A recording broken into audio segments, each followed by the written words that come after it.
So what's up mga ka-Port Cup?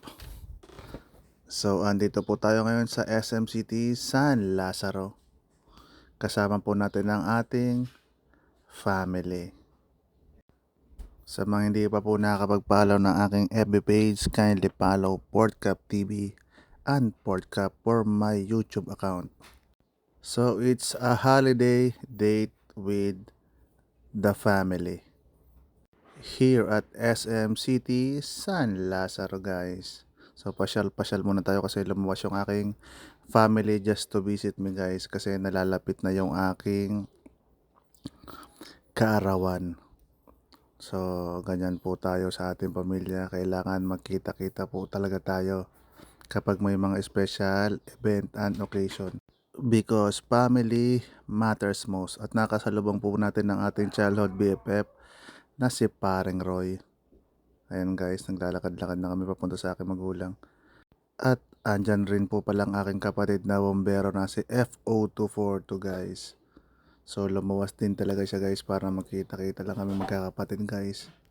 At nagugutom na po yata ang aking kapamilya guys. Kaya tayo ay pupunta na sa Chowking para kumain.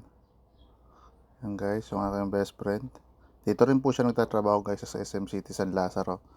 Sa paggawaan ng aircon. Ayan. So ramdam na po dito sa mall guys ang diwa ng Pasko. At napakaraming tao guys. Ang dami ring mamimili. Siguro nga dahil nakakuha na ng mga bonus ang mga empleyado. So ayun guys. Nakita nyo guys.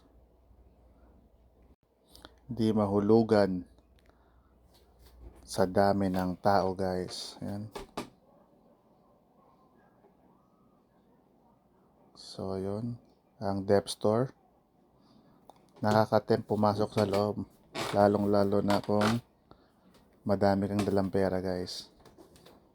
Kasi for sure marami kang magugustuhan dyang mga sale na items. So ayun, shoutout ko pala kay SIC Alayon, kay Baby Rabas, kay SG Bisonia at SG Paray. At sa mga ka-59 po natin dyan sa Lockheed South Harbor. Yan. At kay Aquarius ng TMO Pasig. Yan. And happiest birthday nga po pala sa aking hipag na si Engineer Irene Unganon. Yan. So magkasunod lang aming birthday guys. Parehas kaming November at Sagittarius. Yan. So kitang-kita nyo na po dito sa mall guys ang diwa ng Pasko. Ang daming ilaw guys. Oh. Saka ang laki ng parol at Christmas tree. Yan. Lakad-lakad lang muna tayo guys. Pampalusaw ng calories. So advance happy birthday sa aking batchmate na si Elot Edmond Sambuanga. And thank you for watching guys. And God bless.